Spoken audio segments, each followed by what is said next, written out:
नमस्कार, मी सुवर्णा. महाराष्ट्राची खबरबात या बुलेटिन मध्ये आपल्या सगळ्यांचं स्वागत. बुलेटिनची सुरुवात आपण औरंगाबाद मधल्या एका महत्त्वाच्या बातमीने करणार आहोत. औरंगाबाद शहराच्या मधोमध असलेली कृषी उत्पन्न बाजार समिती जिच्या जागेवरूनच सध्या खडाजंगी सुरू आहे. कृषी उत्पन्न बाजार समितीच्या 15,000 स्क्वेअर मीटरची जागा मुंबईच्या बिल्डरला 27 कोटींना विकण्यात आली आहे. जमीन विक्रीचा हा व्यवहार 2 संचालक मंडळांच्या कारकिर्दीत झाला.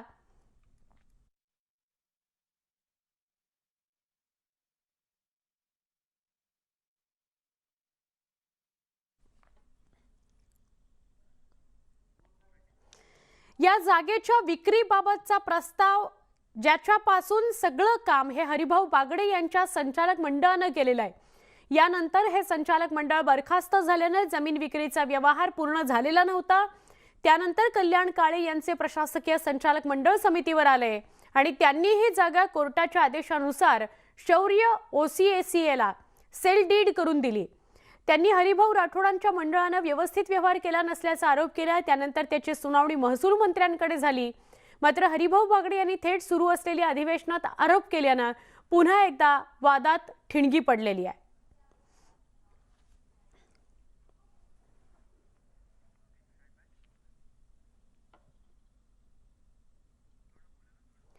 यावर वेगवेगळ्या प्रतिक्रिया आपण बघणार आहोत.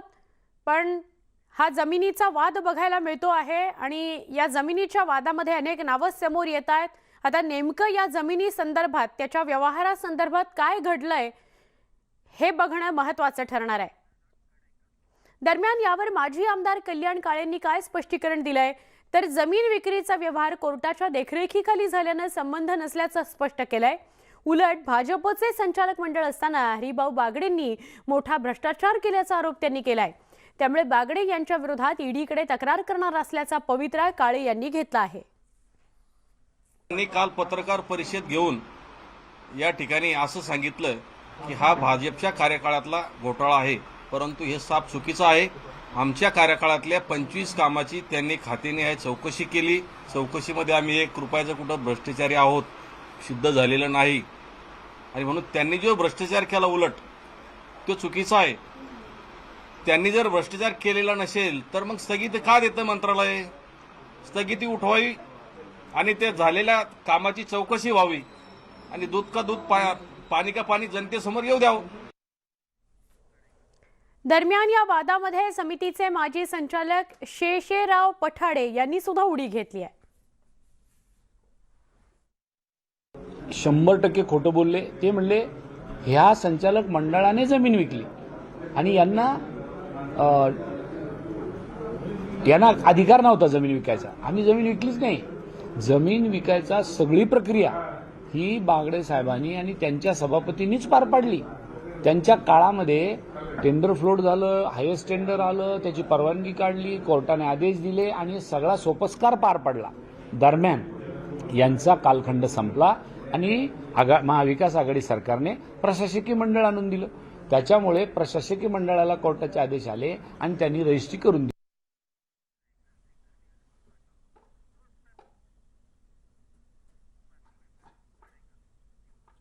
यावर अधिक माहिती देत आहेत आमचे प्रतिनिधी. हे सगळं प्रकरण नेमकं काय जाणून घेऊया. कृषी उत्पन्न बाजार समितीच्या शहरातील एका महत्त्वाच्या जागेचा व्यवहार झालेला आहे आणि त्या व्यवहारामध्ये जो कोणी संचालक मंडळ सत्तेत असेल त्याला त्यातून मलिदा मिळण्याची शक्यता आहे. त्यामुळं भाजपचं कार्यकारी मंडळ मुदत संपली म्हणून बरखास्त झालं.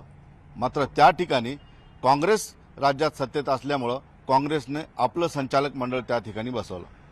आता या दोन्ही मंडळामध्ये हा मलिदा कुलानं जाणार हे आत्ताच माहीत नाही. मात्र दोघांमध्ये त्यावरूनच ही पूर्ण फाईट सुरू आहे. इतर दुसरे कंगोरे देण्याचा प्रयत्न जरी केला तर या मोठ्या व्यवहारातून संचालक मंडळाला किती आणि कधी भेटणार हा महत्त्वाचा विषय. त्याचमुळे हा राजकीय आरोप प्रत्यारोपाचा खेळ सुरू आहे. सुधीर जाधवसह सिद्धार्थ गोदाम, न्यूज 18 लोकमत, औरंगाबाद. पुढच्या बातमीकडे वळूया. 25 तारखेपर्यंत प्रवीण दरेकरांना दिलासा कायम आहे.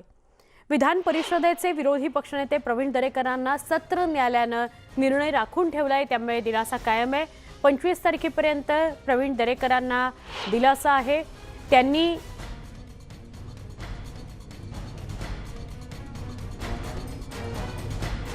अटक करू नये या संदर्भात याचिका दाखल केली होती. त्यावर आधी सोमवारी सुनावणी होणार होती, मग ती बुधवारपर्यंत पुढे ढकलण्यात आलेली होती. त्यामुळे बुधवारपर्यंत प्रवीण दरेकरांना दिलासा होता. आता 25 तारखेपर्यंत त्यांना दिलासा कायम आहे. प्रवीण दरेकरांना त्यांच्यावर कठोर कारवाई न करणं, त्यांना अटक न करणं या संदर्भातला निर्णय असल्या कारणाने 25 तारखेपर्यंत त्यांना दिलासा मिळालेला आहे, कारण सत्र न्यायालयानं त्यांचा निर्णय राखून ठेवलेला आहे. आमचे प्रतिनिधी अजित मांढरे यांच्याकडून अधिक माहिती घेऊया.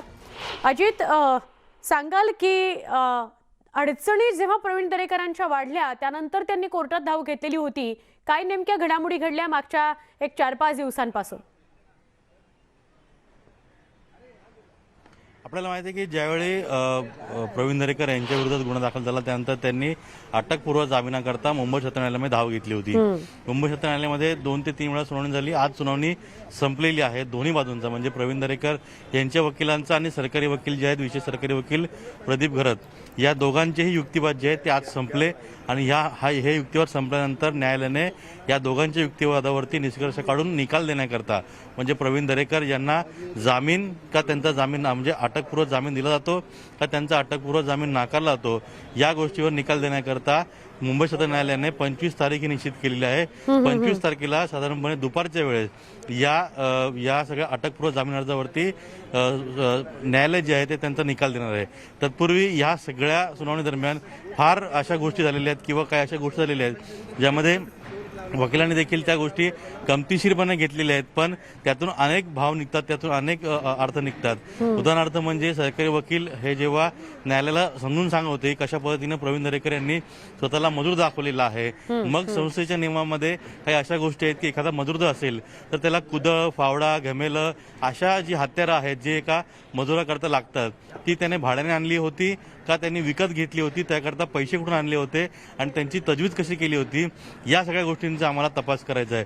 मुळात हा मुद्दा जो आहे तो सरकारी वकील यांनी थोडा हलक्या फुलक्या पद्धतीने घेतला, पण यातून ज्या गोष्टी आहेत की भविष्यात जर या प्रकरणी प्रवीण दरेकर यांना अटकपूर्व जामीन अर्ज नाकारला गेला तर त्यांना कोणकोणत्या प्रश्नाची उत्तरं द्यावी लागतील त्याचं एक उदाहरण याची कल्पना आपल्याला नक्कीच येऊ शकते तुम्ही जी माहिती देताय त्यावरून.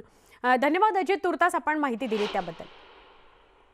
मुंबईतल्या मास्क मार्शल बाबत नवं धोरण समोर आलंय. महत्त्वाची बातमी आहे. दंडात्मक कारवाई न करण्याच्या सूचना दिल्या गेलेल्या आहेत. मुंबईतील क्लीनअप मार्शल्सवर येणार निर्बंध हेही समोर येत आहे. मास्क बंधनकारक आहे, दंडात्मक कारवाई होणार नाही, मात्र मास्क कंपल्सरी करण्यात आलेला आहे, तो घालणं अनिवार्य असणार आहे. मास्क मार्शल्सची कंत्राटं आता संपुष्टात येणार आहेत. सुस्मिता भदाणे यांच्याशी आपण सविस्तर बोलूया. सुस्मिता, काय नेमकं समोर येत आहे? महापालिकेने काय स्पष्ट केलंय मार्शल्स संदर्भात आणि मुंबईकरांना थोडं दिलासादायक चित्र आहे का?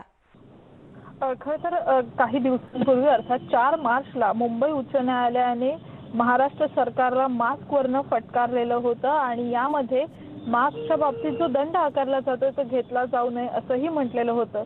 आणि आता जी कारवाई मुंबई महानगरपालिकेकडनं दर महिन्याला हे टेंडर इश्यू करण्याबाबत होत असतं, तर या बाबतीत आता अंमलबजावणी न करण्याच्या सूचना दिलेल्या आहेत. अर्थात आता मुंबईमध्ये मार्शल्स जे दंड आकारायचे मास्क नीट घातला नसेल तर ते तुम्हाला दिसणार नाहीयेत.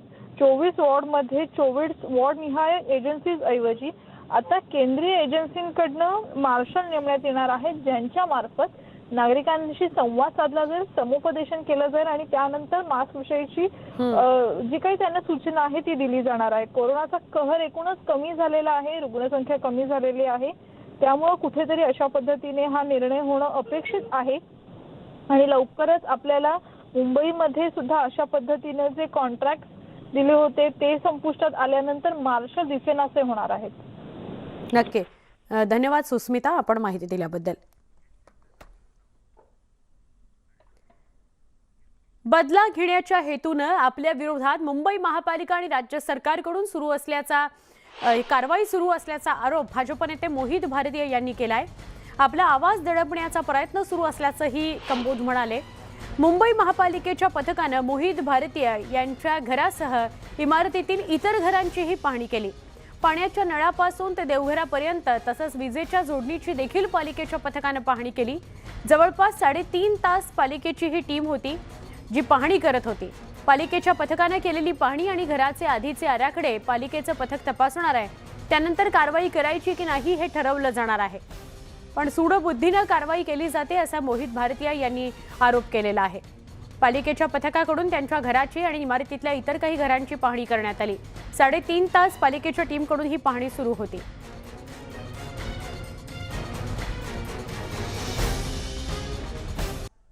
जलसंपदा मंत्री जयंत पाटील विधानसभेमध्ये बोलत असताना विरोधी पक्षातील काही सदस्य बाकावर बसून मध्येच बोलत होते.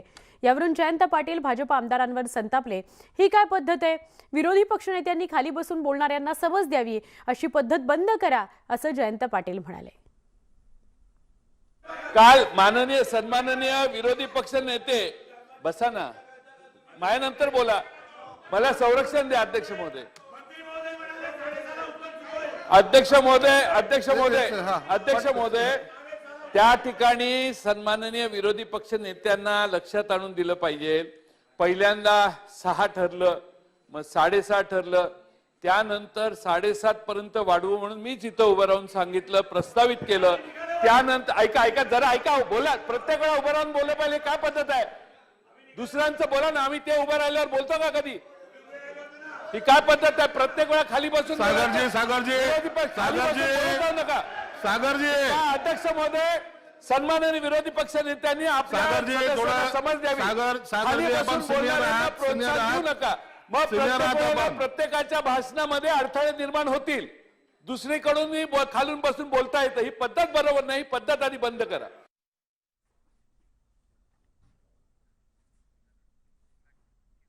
कोल्हापूरच्या निवडणुकीच्या निमित्तानं भाजपने आज जोरदार शक्ती प्रदर्शन केलं आणि आपला अर्ज दाखल केला.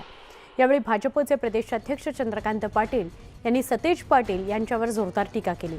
सतेज पाटील यांनी स्वतःच्या प्रतिष्ठेपोटी ही निवडणूक लादली असल्याचं पाटील म्हणाले. विधान परिषदेला आम्ही सतेज पाटलांना बिनविरोध निवडून दिलं होतं, याची तरी त्यांनी जाणीव ठेवायला हवी होती, असा पलटवार चंद्रकांत पाटलांनी केला.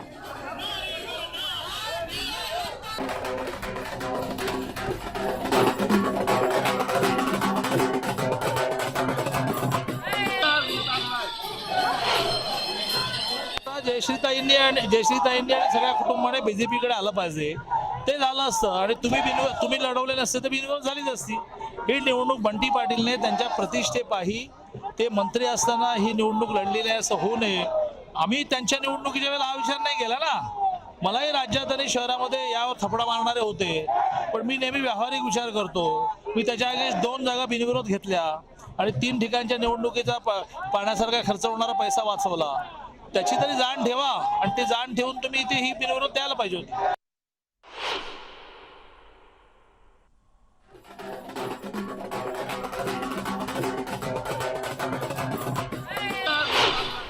थोडं 25 महिने मागे जाऊन 2019ला भाजप आणि शिवसेना युती होती. त्यावेळी या कोल्हापूर जिल्ह्यातल्या शिवसेनेच्या सीटा पाडण्यासाठी अपक्ष उमेदवार जे उभे केले गेले, मग वेगवेगळ्या माध्यमातून कशा पद्धतीने उभे केले हे सगळ्या शिवसेना उमेदवारांना माहीत आहे. आणि मग शिवसेने बरोबर राहून शिवसेनेच्या पाठीत खंजीर कसा खुपसला दादांनी हे अख्ख्या जिल्ह्यानं 2019ला या ठिकाणी बघितले. इथे एक छोटासा ब्रेक, लगेच भेटूया अजून काही बातम्यांचा. पहा फक्त न्यूज 18 लोकमत.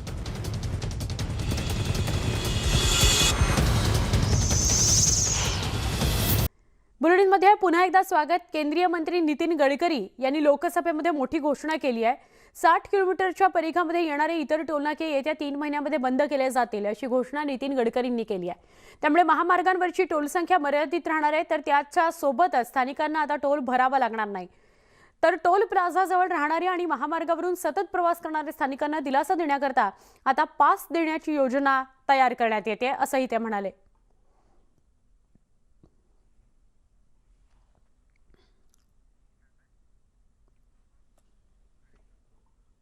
पुढच्या बातमीकडे वळूया. भ्रष्टाचाराचा नगर पॅटर्न समोर येतोय. अहमदनगरमधला धक्कादायक प्रकार, बनावट बिलं तयार करून लाखोंचा भ्रष्टाचार झालेला आहे. बोगस मजुरांच्या नावे धनादेश काढण्यात आले. न्यूज 18 लोकमतकडून भ्रष्टाचाराची पोलखोल करण्यात आलेली आहे. वन विभागाच्या कामात अनागोंदी उपवन संरक्षकांवर संशयाची सुई आहे. अनागोंदी कारभार बघायला मिळाल्यानंतर न्यूज 18 लोकमतने त्याचा पाठपुरावा केला आणि त्यानंतर अहमदनगरमध्ये धक्कादायक प्रकार समोर आलाय. 16 वर्षांपासून अधिकारी एकाच विभागात काम करतायत. खोटी बिलं तयार करण्यासाठी दबाव टाकला जातोय.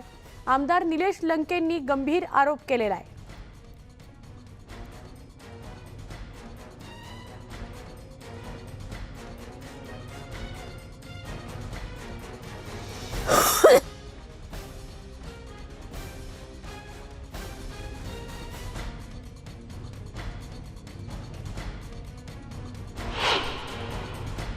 मी इथे काम केलेलं आहे. म्हणजे त्यांनी जी माझी सही केली होती ती सही माझी नाही आणि जे त्यांनी ते एक व्हाउचर केले पण पेमेंट आमच्या खात्यात अजून पण नाही. 4 लाख तरी आम्हाला पेमेंट नाही. करणारे 30 लोकांची यादी. आता या 30 लोकांनी काम कधी पूर्ण केलं? 10 मार्चला पूर्ण काम केलं. पण यांचं पेमेंट कधी रिलीज झालं DFOकडून? ते 28 फेब्रुवारीला झाली. शितापोत म्हणजे काम करण्याच्या आधी पेमेंट रिलीज झाली. ही एक चूक झाली. सुहास सुनील साके म्हणा जो नावाचा एक मजूर दाखवला, त्याची सही पण खोटी आहे आणि त्याच्या नावावर 90,044 रुपये पेमेंट त्या ठिकाणी अदा केलेलं आहे. म्हणजे आणि ह्या 30 लोकांच्या यादीमध्ये त्याचं नावसुद्धा नाही. मजूर म्हणजे कामावरच नव्हतं तरी त्याच्या नावावर त्या ठिकाणी 90,000 रुपये काढले. आमचे प्रतिनिधी साहेबराव कोकणे यांच्याशी आपण सविस्तर बोलूया. साहेबराव, हा तर खूपच मोठा घोटाळा आहे. अनेकदा असं दिसून येतं की कागदोपत्री जी नावं असतात ती प्रत्यक्षात कामच करत नसतात आणि त्यांच्या नावावर खूप मोठ्या प्रमाणात पैसे उकळले जातात. तसंच काहीसं इथे झालंय का? काय सांगाल सविस्तर? सोना, खरं पाहिलं तर हा अतिशय धक्कादायक प्रकार आहे. कारण ज्या पद्धतीने भ्रष्टाचाराची मोडस ऑपरेंडी जी आहे ती अतिशय भयानक आहे. याच्यामध्ये काय आलं आहे की किंवा ज्या जलयुक्त शिवार योजना ज्या वापरते त्यानंतर मृद संधारणमध्ये झालं. याच्यामध्ये मृद संधारणमध्ये जे कामावरती मजूर कामं करतात त्यांच्या मजुरांना काही कामं करून घ्यायची असतात ते न दाखवता आपली ओळखीची किंवा नातेवाईक किंवा इतर जी माणसं आहेत ती दाखवायची आणि त्याच्यावरती लाखो रुपयाचे बिलं उचलायचे. हे बिलं उचलताना ही एक काळजी घेतात की तो माणूस त्या नावाने हा चेक काढायचा आहे, तो आपल्या ओळखीचा असला पाहिजे, त्याच्यावर विश्वास पाहिजे. कारण शासनाच्या नियमाप्रमाणे जर तुम्हाला मजुराची मजूर द्यायची असेल तर तुम्हाला RTS करावं लागतं. हा ह्याच्यामधला एक पॉईंट आहे आणि त्याच्यामुळं तो नातेवाईक जर ओळखीचा किंवा तो माणूस जो आहे तो ओळखीचा असेल तरच आपल्याला पैसे घेता येतील पुन्हा. कारण ओळखीचं नसेल तर त्याच्या पैसे मिळणार नाही आणि त्यात तुम्ही क्लेम पण करू शकत नाही. ह्या मोडस ऑपरेटर जे मूळ माणसं किंवा जे गोरगरीब लोक काम करतात त्यांचे नाव बिलं न काढतात नातेवाईकांच्या नावाने बिलं काढायची. लाखाच्या आत बिल ठेवायचं जेणेकरून चेक व्हेरीफायला येणार नाही. ही सगळी काळजी घेतली जाते. अशा प्रकारे नगर जिल्ह्यामध्ये सर्वच ठिकाणी अशा प्रकारे मोडस ऑपरेटी वापरून इतरांच्या नावाने चेक काढायचे.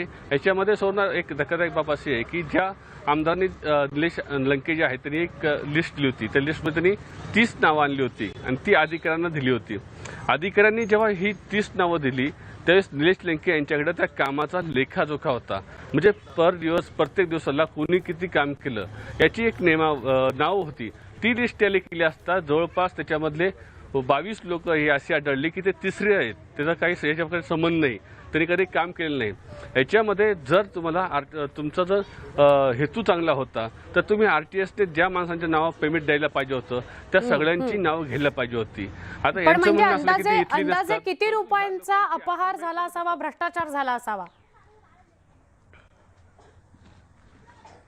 सोडणार या सगळ्या प्रकरणामध्ये आत्ता जरी लाखोच्या कोटीच्या आसपास हे प्रकरण जाईल.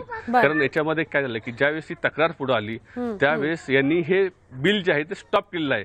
परंतु 32 नंबर ही वन खात्यामधलं सर्वोच्च मानला तर कारण 32 नंबर जेव्हा फायनल सही होते तिथून पुढे हा चेक निघतो. पण 32 नंबर हे जे आहे त्याच्यावर जी खतवणी झालेली आहे आणि याचा अर्थ असा होतो की जर तक्रार झाली नसती तर हे पेमेंट त्यांनी देऊन टाकलं असतं. मग याला परत प्रॉब्लेम असा होता वन खात्यामध्ये की काही दिवसानंतर अधिकाऱ्यांच्या बदल्या होत्या, त्यांच्यानंतर त्याची चौकशी होत नाही, त्यामुळं हे निर्भवलेले हातले. लवकरात लवकर याची चौकशी व्हायला हवी आणि कारवाई व्हायला हवी. धन्यवाद साहेबराव माहिती दिल्याबद्दल. पण खूप मोठा भ्रष्टाचार न्यूज 18 लोकमतच्या पाठपुराव्यानं समोर आला आणि निदान पुढे जे पेमेंट दिलं जाणार होतं ते पैसे जे वाया जाणार होते ते तरी वाचलेले आहेत. वाशिम मधली बातमी आहे. वाशिममध्ये शिवसेना भाजप कार्यकर्ते एकमेकांना भिडल्याची माहिती मिळते. रेल्वे उड्डाण पुलाच्या उद्घाटनाचा वाद आहे आणि त्यावरून हे कार्यकर्ते एकमेकांना भिडले अशी माहिती समोर येते. वाशिममध्ये शिवसेना भाजपच्या कार्यकर्त्यांमध्ये राडा झालेला आहे. वाशिममध्ये श्रेयवादाच्या लढाईवरून हा वाद झालाय असं समोर येत आहे. रेल्वे उड्डाण पुलाच्या उद्घाटनाचा वाद आहे आणि त्यावरून हे कार्यकर्ते एकमेकांना भिडले अशी माहिती मिळते. वाशिममध्ये ही गोंधळाची परिस्थिती, तणावाची परिस्थिती निर्माण झाली. एक्सक्लुझिव्ह दृश्य आपण न्यूज 18 लोकमतवर बघतोय. शिवसेना आणि भाजपचे कार्यकर्ते एकमेकांसमोर उभे ठाकले आणि तणावाची परिस्थिती निर्माण झाली. श्रेयवादाने शिवसेना भाजपच्या कार्यकर्त्यांमध्ये वाशिममध्ये तणाव निर्माण झालाय. रेल्वे उड्डाण पुलाच्या उद्घाटनाचा वाद आहे आणि तो चिघळलाय असं म्हटलं तर अतिशयोक्ती ठरणार नाही.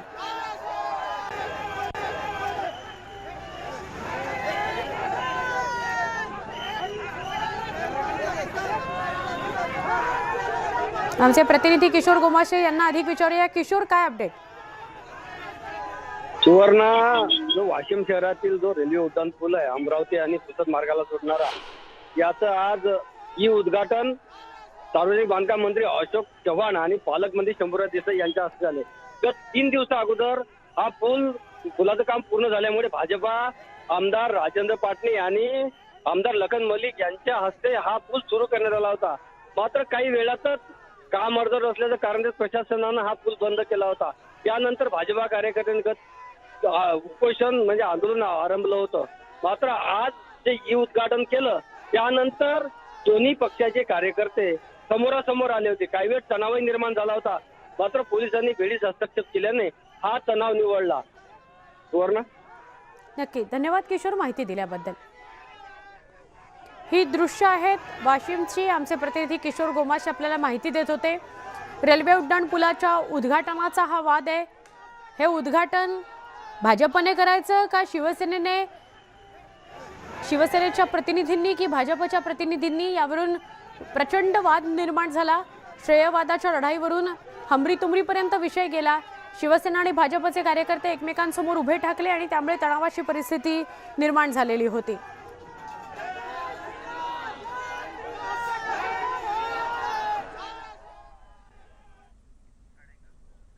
पुढच्या बातमीकडे आपण वळूया. काश्मीर फाईल्सच्या शो वेळी नाशकामध्ये गोंधळ उडाला. ही बातमी नाशिकमधून येते.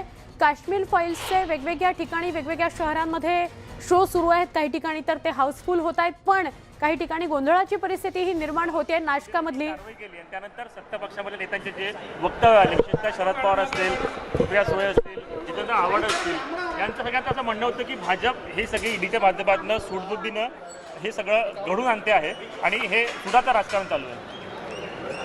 मी एवढंच या संदर्भात सांगू शकेल की माननीय आमचे जे नेते आहेत मोदीजी हे कधीही सुडाचं राजकारण करत नाहीत. त्यामुळे किमान त्यांच्या राज्यामध्ये तरी कुठली सेंट्रल एजन्सी सुडाच्या भावनेने कुठलंही काम करणार नाही. मात्र त्याचवेळी या नेत्यांनी महाराष्ट्रातली परिस्थिती देखील बघितली पाहिजे. कशा प्रकारे प्रवीण दरेकरांवर कारवाई चाललेली आहे, नसलेल्या गोष्टी कशा तयार होत आहेत, कशा प्रकारे आमच्या सगळ्यांच्या विरुद्ध षडयंत्र यांचे वकील मंत्र्यांसोबत बसून तयार करतायत. या सगळ्या गोष्टी देखील महत्त्वाच्या आहेत. पण मला असं वाटतं की कुठल्याच म्हणजे केंद्र सरकार असेल, राज्य सरकार असेल, कोणीही चुकीची कारवाई करू नये. कारवाई ही जी काही योग्य आहे तीच झाली पाहिजे. आणि मी पुन्हा विश्वासानं सांगतो की मोदीजींच्या राज्यात चुकीची कारवाई होऊ शकत नाही.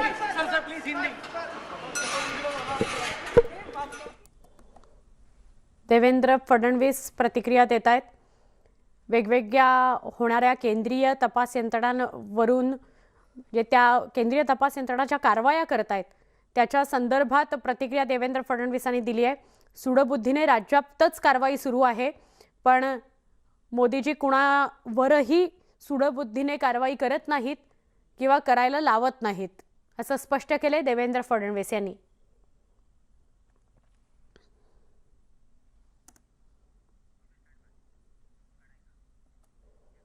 पुढच्या बातमीकडे वळूया. ग्लोबल टीचर पुरस्कार विजेते रणजित डिसले हे अडचणीत सापडलेले आहेत. ग्लोबल टीचर पुरस्कारासाठी अर्ज करताना कोणतेही अधिकारी परवानगी घेतली नसल्याचं आढळून आलेलं आहे. जिल्हा प्रशिक्षण संस्थेमध्ये कर्तव्यावर हजर नसल्याचा ठपका त्यांच्यावर ठेवण्यात आलेला आहे. यावरून त्यांच्यावर शिस्तभंगाची कारवाई होणार आहे. या 34 महिन्यातील कालावधीतील वेतन वसूल केलं जाणार आहे. याबाबत तत्कालीन प्राथमिक शिक्षणाधिकाऱ्यांच्या चौकशीचा अहवाल आल्यानंतर त्याची पडताळणी होणार आहे. प्रशासनाकडून याची माहिती देण्यात आलेली आहे. जेव्हा त्यांनी पुरस्कारासाठी अर्ज केला तेव्हा कोणत्याही अधिकाऱ्यांची परवानगी घेतलेली नव्हती. त्याचबरोबर या मागच्या काही कालावधीमध्ये त्यांनी शाळेमध्ये हजेरीही लावलेली नव्हती. अशा वेगवेगळ्या गोष्टींची चौकशी तपासणी होणार आहे आणि अहवाल आल्यानंतर त्यांच्यावर शिस्तभंगाची कारवाई होऊ शकते अशी माहिती समोर येते.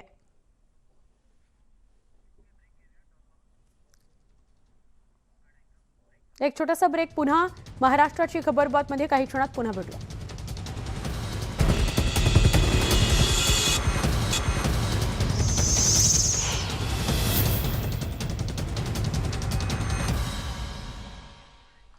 महाराष्ट्राची खबरबातमध्ये पुन्हा एकदा स्वागत. आपण नाशकातली एक बातमी बघत होतो. काश्मीर फाईल्सच्या शो वेळी नाशकात गोंधळ उडालेला आहे. भगवी शाल घालून प्रवेश नाकारल्यानं महिलांनी गोंधळ घातलेला आहे. कॉलेज रोडवरील PVR सिनेमामध्ये प्रकार घडलाय. भगवी शाल घालून प्रवेश नाकारण्यात आल्यानं महिलांनी जोरदार घोषणाबाजी केली आहे. महिलांसाठी आयोजित करण्यात आलेल्या शो वेळी हा गोंधळ उडालेला आहे. नाशिकमध्ये सिनेमागृहात गोंधळ उडाला. काश्मीर फाईल्सच्या शो दरम्यान हा गोंधळ उडालेला आहे. भगवी शाल घालून प्रवेश नाकारल्यानं हा गोंधळ उडालेला आहे. आमचे प्रतिनिधी लक्ष्मण घाटोळ यांच्याकडून अधिक माहिती घेऊया. लक्ष्मण, महिलांकरताचा हा शो होता, नेमकं काय झालं? कुणी भगवी शाल घातलेली होती आणि प्रवेश नाकारण्यात आला? नाशिकच्या कॉलेज रोड PVR सिनेमागृहामध्ये या शोचं विशेष शोचं आयोजन करण्यात आलं होतं. या शोला 200हून अधिक महिलांना विशेष शोच्या चित्रपट दाखवण्याचं आयोजन काही सामाजिक संघटनांकडून करण्यात आलं होतं. मात्र या ठिकाणी असलेल्या PVR सिनेमागृहाच्या व्यवस्थापकांनी पोलिसांच्या मदतीनं या सर्व महिलांना भगवी शाल जी आहे ती घालून आतमध्ये प्रवेश देण्यास विरोध केला आणि त्यामुळे या सभागृहामध्ये मोठ्या प्रमाणात गोंधळ उडाला. सिनेमागृहाच्या बाहेरच या महिलांनी जोरदार घोषणाबाजी केली. खरं तर या चित्रपटावरून वेगवेगळे वाद जे आहेत ते आपल्याला पाहायला मिळतात. अशातच आज या शोच्या निमित्तानं पुन्हा एकदा हा वाद उफाळून आलेला आहे. महिलांना भगवे वस्त्र परिधान करून प्रवेश देण्यात येऊ नये अशी मागणी करण्यात आली आणि त्यानंतर पोलिसांनी या सगळ्या महिलांना आतमध्ये भगवी शाल घालून जाण्यास मज्जाव केला. खरं तर महिलांकडनं जी माहिती देण्यात आली त्यानुसार केवळ महिलांची ओळख पटावी आणि यासाठी म्हणून आम्ही या शाल ज्या आहे त्या परिधान केल्या होत्या. एका समूहाचे आम्ही आहोत हे दाखवण्यासाठी म्हणून आम्ही ह्या भगव्या शाल घालून जसं बॅच ऐवजी शाल जी आहे ती घालून आम्ही आतमध्ये जातोय असं त्यांच्याकडनं स्पष्टीकरण देण्यात आलं. मात्र असं असलं तरी व्यवस्थापनाने मात्र या ठिकाणी कुठल्याही प्रकारच्या धार्मिक तेढ निर्माण होऊ नये यासाठी म्हणून या सर्व महिलांना त्या ठिकाणी रोखलं. त्याच वेळेला आणि त्यावरूनच हा सगळा वाद निर्माण झाला. धन्यवाद लक्ष्मण माहिती दिल्याबद्दल. राष्ट्रवादी काँग्रेसचे नेते आणि माजी मंत्री एकनाथ खडसे यांनी इशारा आणि विधानं अनेकदा विरोधकांना झोपतात. तेच खडसे सध्या मधमाशांचं डंख अंगावर घेत विष पचवतायत. पण याच डंखामुळे खडसेंनी दुर्धर आजारामधून मुक्ती मिळवलेली आहे. ही उपचार पद्धती नेमकी काय आहे जाणून घेऊयात रिपोर्टमधून.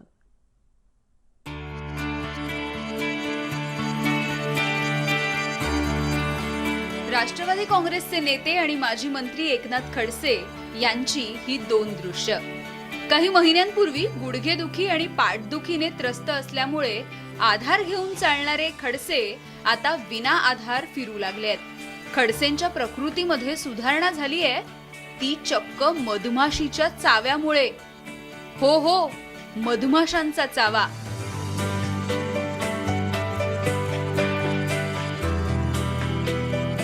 औरंगाबादमधील नैसर्गिक उपचार तज्ज्ञ डॉक्टर अनमोल नांदेडकर यांच्याकडून खडसे उपचार घेत आहेत. मधमाशांद्वारे चावा घेऊन विविध आजारांवरती नैसर्गिकपणे उपचार करण्याची ही पद्धत आहे. मधमाशी थेरपीमुळे एकनाथ खडसे गुडघे आणि पायदुखीच्या आजारामधून मुक्त झालेत. डॉक्टर कुलकर्णी औरंगाबादचे आणि डॉक्टर नांदेडकर ह्या दोघांनी माझ्या पायावर आणि पाठीवर उपचार केला. त्यामुळे गुडघ्यांचं दुखणंही बंद झालं, पाठीचंही दुखणं बंद झालं आणि जवळपास 70-80% मला या उपचाराचा फायदा झाला. अजूनही 3-4 वेळा या संदर्भामध्ये उपचार करावा लागेल. साधारण 2 सेकंदाचा हा उपचार आहे आणि या 2 सेकंदामध्ये बऱ्यापैकी याचा लाभ होतो. हा माझा स्वतःचा अनुभव आहे. या थेरपीमध्ये अपेक फ्लोरा नावाच्या मधमाशीचा वापर केला जातो. मधमाशीचा दंश कमरेच्या खाली विशिष्ट भागावरती दिला जातो. दंश झाल्यानंतर मधमाशीचं विष रुग्णाच्या रक्तामध्ये भिनतं. ही प्रक्रिया साधारणतः 30 सेकंदामध्ये पूर्ण होते. हे विष संतुलित स्वरूपाचं असल्यामुळे त्याचा रुग्णाला फायदा होत असल्याचं डॉक्टर अनमोल नांदेडकर सांगतात. केवळ पाठदुखी किंवा कंबरदुखीच नव्हे तर रक्तदाब, मधुमेह, थायरॉइड यासारख्या अनेक आजारांवरती ही थेरपी उपयुक्त असल्याचं डॉक्टर सांगतात. फॉरेन कंट्रीजमध्ये अजून बऱ्याच ठिकाणी त्याचं काम चाललेलं आहे. त्याच्यावर अजून संशोधन चालू आहेत आणि लोकांना डे बाय डे याच्यावर बरेचसे रिझल्ट चालू आहेत. Even cancer second stage, third स्टेजवर याच्यावर एक्सपेरिमेंट चालू आहे की बीवेनम थेरपी त्याच्यावर काम करते म्हणून. फ्रोझन शोल्डर्स वगैरे तर 100% याच्यात क्लिअर होऊनच जातात. ह्या आज त्याच्यावर ट्रीटमेंट आहे. तर आज याच्यावर मी तुम्हाला फार जास्त याच्यावर डिटेल्स नाही सांगू शकणार, पण ही 100% तुमची इम्युनिटी वाढवते. तुमच्या कोणत्याही आजारावर 100% ह्याच्याने गुण येतो. मधमाशांच्या चाव्याच्या या नैसर्गिक पद्धतीचा एकनाथ खडसेंना मोठा फायदाच झालाय. अनेक वर्षांपासून गुडघेदुखीने त्रस्त असलेल्या खडसेंना आता दिलासा मिळालाय. त्यामुळे आता खडसे त्यांच्या मुक्ताईनगर मधल्या फार्म हाऊसवर नागरिकांसाठी सुद्धा या शिबिराचं आयोजन करणार आहेत. मुक्ताईनगरहून इम्तियाज अहमदसह ब्युरो रिपोर्ट, न्यूज 18 लोकमत. बिहारमधील एका मुस्लिम कुटुंबानं सामाजिक सलोखा आणि बंधुभावाचा आदर्श घालून दिलाय. या मुस्लिम कुटुंबानं आपली 2.5 कोटी रुपयांची वडिलोपार्जित जमीन भव्य रामायण मंदिराच्या उभारणीकरता दान केली.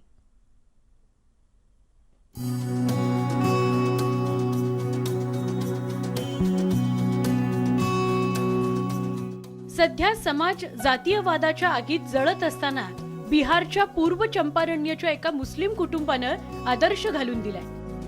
बिहारच्या पूर्व चंपारण जिल्ह्यातील कैथवालिया इथं विराट रामायण मंदिर उभारलं जात आहे. या राम मंदिराच्या उभारणीसाठी इश्तियाक अहमद खान यांनी थोडी तोडकी नव्हे तर तब्बल 2.5 कोटींची जमीन दान केली आहे. मंदिर मतलब उस मंदिर के जो जमीन इलाका था उसमें मेजर जमीन का पार्ट हम ही लोग का था. तो हमारे चचा लोग जो ज़मीन देना शुरू किए, अगर वो नहीं देते तो आज ये पोजीशन नहीं रहता इस मंदिर का. ज़मीन का प्रक्रिया मतलब ये नहीं होता. और जब हमारे चचा लोग दिए हैं और इनसे ललन बाबू से जब बात हुआ तो हमने बोल दिया, उसी दिन बोल दिया था कि हम फ्री ऑफ कॉस्ट मंदिर देंगे, ज़मीन देंगे. खान कुटुंबानं राम मंदिराच्या या अत्यंत महत्त्वाच्या प्रकल्पाकरता कैथवालियामध्ये जमीन दिल्यानंतर गावातील इतर लोकांनाही प्रेरणा मिळाली आणि त्यांनी सवलतीच्या दरात जमिनी देण्यास सुरुवात केल्याची माहिती आचार्य किशोर कुणाल यांनी दिली आहे. आज का दिन बहुत शुभ दिन है कि हम लोगों के बीच कथवलिया के इश्तियाक अहमद खान साहब हैं, जिन्होंने विराट रामायण मंदिर के निर्माण के लिए 23 कट्ठे से अधिक ज़मीन दी है, जिसका आज सरकारी वैल्यूएशन में 2 करोड़ 40 लाख रुपया होता है. और इन्होंने बहुत उत्साह से दिया है. इनके परिवार ने मंदिर निर्माण में शुरू से बहुत बड़ा सहयोग किया है. विराट रामायण मंदिरासाठी आतापर्यंत 100 एकर जमीन मिळाली आहे. तसंच आणखीन 25 एकर जमीन उपलब्ध होणार आहे. 125 एकर जागेवर जगातील सर्वात उंच आणि मोठं राम मंदिर उभारलं जाणार आहे. विराट रामायण मंदिराची रचना अशी असेल की ते 250 वर्षांहून अधिक काळ टिकेल. विराट रामायण मंदिराची उंची 270 फूट, लांबी 1080 फूट तर रुंदी 540 फूट असणार आहे. अयोध्येपासून जनकपूर पर्यंत बांधण्यात येत असलेला राम जानकी रस्ताही या विराट रामायण मंदिरातून जाणार आहे. विराट राम मंदिरासाठी ही जमीन दान करून खान कुटुंबियांनी जातीय सलोखा आणि बंधुभावाचा मोठा आदर्श घालून दिलाय. रामभक्तांच्या या विराट मंदिर उभारणीत खान कुटुंबियांनीही सिंहाचा वाटा उचललाय असं म्हटलं तर वावगं ठरणार नाही. Bureau report, news 18 Lokmat. प्रेरणादायी, डोळ्यात अंजन घालणारी अशी ही कथा आहे. या गुड नोटवर आपण या बुलेटिनमध्ये म्हणजे महाराष्ट्राची खबरबातमध्ये इथेच थांबूया. ताज्या बातम्यांसह काही क्षणात पुन्हा भेटूया. पहा फक्त न्यूज 18 लोकमत.